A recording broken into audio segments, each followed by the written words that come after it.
আসসালামু আলাইকুম গাইস, আশা করি আপনারা সকলেই খুবই ভালো আছেন। আজকে আপনাদের মাঝে ফটোল্যাব অ্যাপসের নতুন একটা ফটো এডিটিং নিয়ে চলে আসলাম। আজকের এই ভিডিওতে আপনাদেরকে দেখাবো কিভাবে আপনারা আপনাদের এরকম একটা নর্মাল ছবির ব্যাকগ্রাউন্ডটাকে চেঞ্জ করে এরকম অস্থির অস্থির ব্যাকগ্রাউন্ড অ্যাড করবেন। আজকের এই ভিডিওটা দেখার পর যদি আপনারা আপনাদের নর্মাল ছবির নর্মাল ব্যাকগ্রাউন্ডটাকে চেঞ্জ করে এরকম অস্থির অস্থির ব্যাকগ্রাউন্ড অ্যাড করতে চান, এই ভিডিওটা আপনাদের সম্পূর্ণ দেখতে হবে।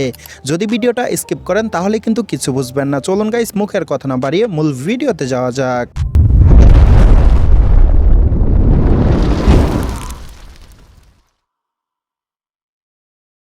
সো ওয়েল গাইস, চলুন আমরা দেখে নেই কিভাবে আমরা আমাদের নর্মাল ছবির নর্মাল ব্যাকগ্রাউন্ডটাকে চেঞ্জ করে এরকম অস্থির ব্যাকগ্রাউন্ডগুলো অ্যাড করব।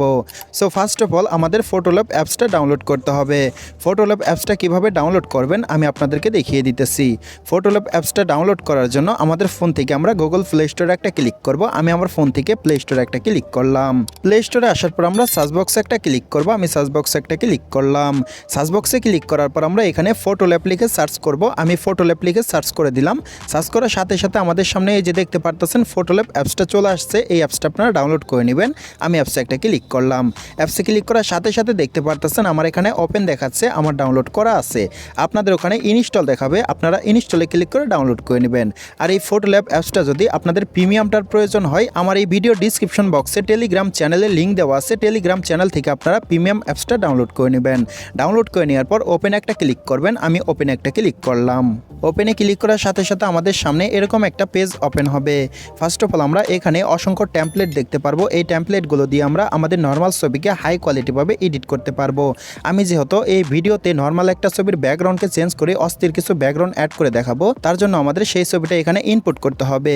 ইনপুট করার জন্য এই যে এখানে আমরা এডিট ফটো দেখতে পারতেছি, এখানে একটা ক্লিক করব। আমি এখানে একটা ক্লিক করলাম। এডিট ফটোতে ক্লিক করার সাথে সাথে আমাদের গ্যালারিতে যতগুলো ছবি আছে সবগুলো ছবি এখানে শো করবে। এখন আপনি আপনার সেই নর্মাল ছবির উপরে একটা ক্লিক করবেন। আমি আমার সেই ছবির উপরে একটা ক্লিক করলাম। ক্লিক করার সাথে সাথে একটু লোডিং হবে। লোডিং হওয়ার সাথে সাথে দেখতে পারতেছেন ছবিটা এডিটিং পেজে চলে আসছে। এখন এই ছবিতে যে ব্যাকগ্রাউন্ডটা আছে এই ব্যাকগ্রাউন্ডটা চেঞ্জ করে অস্থির কিছু ব্যাকগ্রাউন্ড অ্যাড করে দেখাবো। এই ব্যাকগ্রাউন্ডটা চেঞ্জ করে অস্থির ব্যাকগ্রাউন্ডগুলো অ্যাড করার জন্য নিচের দিকে আমরা অসংখ্য অপশন দেখতে পারতেছি। আঙ্গুলের ফিঙ্গার দিয়ে একটু এভাবে এদিকে টানবো। এদিকে টানার পর এই যে এখানে আমরা দেখতে পারতেছি এআই ব্যাকগ্রাউন্ড। আমরা এআই ব্যাকগ্রাউন্ডে একটা ক্লিক করব। আমি একটা ক্লিক করলাম। এআই ব্যাকগ্রাউন্ডে ক্লিক করার সাথে সাথে আমাদেরকে এই পেজে নিয়ে আসবে।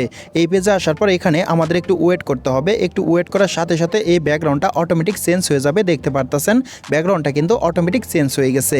এখন আমরা এখানে অসংখ্য ব্যাকগ্রাউন্ড পেয়ে যাব। আমরা চাইলে এখান থেকে আমাদের ব্যাকগ্রাউন্ডটা চেঞ্জ করে নিতে পারবো। তারপরে এখানে আমরা অসংখ্য ক্যাটাগরি দেখতে পারবো। আপনাদের ইচ্ছা মতো যে কোনো ক্যাটাগরিতে ক্লিক করে আপনার ব্যাকগ্রাউন্ডটা চেঞ্জ করতে পারবেন। আমি যেহেতু আমার ইচ্ছা মতো ব্যাকগ্রাউন্ড অ্যাড করে দেখাবো, তার জন্য এই যে এখানে কাস্টম দেখতে পারবো, কাস্টমে একটা ক্লিক করব। আমি একটা ক্লিক করলাম। কাস্টমে ক্লিক করার পর এই কাস্টমে একটা ক্লিক করব। আমি একটা ক্লিক করলাম। কাস্টমে ক্লিক করার সাথে সাথে আমাদের ফোনের কিবোর্ডটা ওপেন হয়ে যাবে।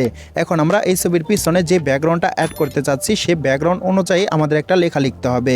লেখাটা আমি আগে থেকে লিখে রাখছি, লেখাটা আমার কপি করা আছে। আমি লেখাটা পেস্ট করব। পেস্ট করার জন্য আমি এখানে ক্লিক করে ধরবো, ধরার পর পেস্টে একটা ক্লিক করব। পেস্টে ক্লিক করার সাথে সাথে দেখতে পারতেছেন লেখাটা অ্যাড হয়ে গেছে। এই সেম লেখাটা আপনাদেরও লিখতে হবে। এই সেম লেখাটা আমি আমার এই ভিডিও ডিসক্রিপশন বক্সে দিয়ে রাখবো। আপনারা চাইলে ডিসক্রিপশন বক্স থেকে কপি করে নিয়ে আইসা এখানে পেস্ট করবেন। পেস্ট করার পর আপনারা এই যে কর্নারে নেক্সট দেখতে পারবেন, এই নেক্সটে একটা ক্লিক করবেন। আমি নেক্সটে একটা ক্লিক করলাম। নেক্সটে ক্লিক করার সাথে সাথে আমাদের সামনে এরকম একটু লোডিং হবে। আমাদের একটু ওয়েট করতে হবে। আমরা একটু ওয়েট করব। একটু ওয়েট করার সাথে সাথে দেখতে পারবেন অস্থির অস্থির ব্যাকগ্রাউন্ডগুলো ছবির পিছনে অ্যাড হয়ে গেছে। দেখতে পারতেছেন একটা ব্যাকগ্রাউন্ড অ্যাড হয়ে গেছে। এই ব্যাকগ্রাউন্ডটা যদি আপনাদের ভালো না লাগে, আপনারা এই যে এখানে কাস্টম দেখতে পারবেন, এই কাস্টমে আরেকটা ক্লিক করবেন। আমি একটা ক্লিক করলাম। ক্লিক করার সাথে সাথে আবারও একটু লোডিং হবে। আমরা আরেকটু ওয়েট করব। আরেকটু ওয়েট করার সাথে সাথে দেখতে পারবেন সেই ব্যাকগ্রাউন্ডটা চেঞ্জ হয়ে নতুন আরেকটা ব্যাকগ্রাউন্ড অ্যাড হবে। দেখতে পারতেছেন নতুন আরেকটা ব্যাকগ্রাউন্ড অ্যাড হয়ে গেছে। এখন আমি এই ব্যাকগ্রাউন্ডটা চেঞ্জ করে আপনাদেরকে দেখাইতেছি। চেঞ্জ করার জন্য আমি এই কাস্টমে আরেকটা ক্লিক করব। আমি একটা ক্লিক করলাম। কাস্টমে ক্লিক করার সাথে সাথে দেখতে পারতেছেন আবারও লোডিং হচ্ছে। আমাদের আরেকটু ওয়েট করতে হবে। আরেকটু ওয়েট করার সাথে সাথে দেখতে পারতেছেন আবারও ব্যাকগ্রাউন্ডটা চেঞ্জ হয়ে গেছে।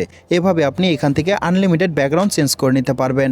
আপনাদের ইচ্ছে মতো ব্যাকগ্রাউন্ড অ্যাড করে নেওয়ার পর এই যে টিক মার্কে একটা ক্লিক করবেন। আমি একটা ক্লিক করলাম। টিক মার্কে ক্লিক করার সাথে সাথে আবারও আমাদেরকে এই পেজে নিয়ে আসবে। এই পেজে আসার পর দেখতে পারতেছেন একদম রিয়েলিস্টিক অটোমেটিকভাবে ব্যাকগ্রাউন্ডটা চেঞ্জ হয়ে গেছে। এভাবে আপনারা আপনাদের ইচ্ছে মতো আনলিমিটেড ব্যাকগ্রাউন্ড আপনাদের ছবির পিছনে অ্যাড করে নিতে পারবেন। ব্যাকগ্রাউন্ডটা অ্যাড করে নেওয়ার পর এই ছবিটা কিভাবে সেভ করবেন চলুন আপনাদেরকে দেখিয়ে দিই। ছবিটা সেভ করার জন্য এই যে এখানে সেভ দেখতে পারবেন, এই সেভে একটা ক্লিক করবেন। আমি একটা ক্লিক করলাম। সেভে ক্লিক করার সাথে সাথে এই ছবিটা সেভ হয়ে আমাদের গ্যালারিতে চলে যাবে। আশা করি গাইস আপনারা সম্পূর্ণ প্রসেসটা বুঝতে পারছেন। আর যদি বুঝতে কোনো জায়গায় কোনো প্রকার সমস্যা হয় এই ভিডিওর কমেন্ট বক্সে জানাবেন, আরও সহজভাবে বোঝানোর জন্য আমি চেষ্টা করব। যাই হোক গাইস আজকের মতো এই পর্যন্ত ছিল। বরাবরের মতো একটা কথা না বললে নয়, আপনারা যদি আমার এই চ্যানেলে নতুন হয়ে থাকেন টেক রিলেটিভ নিউজ পাওয়ার জন্য, যে কোনো ধরনের photo editing and video editing শেখার জন্য এই চ্যানেলের পাশে থাকবেন, চ্যানেলটাকে সাবস্ক্রাইব করে দিবেন। আর এই ভিডিওটা যদি আপনি ফেসবুক পেজ থেকে দেখে থাকেন পেজটা ফলো করে দিবেন, ভিডিওটা শেয়ার করে দিবেন। যাই হোক গাইস আজকের মতো আল্লাহ হাফেজ।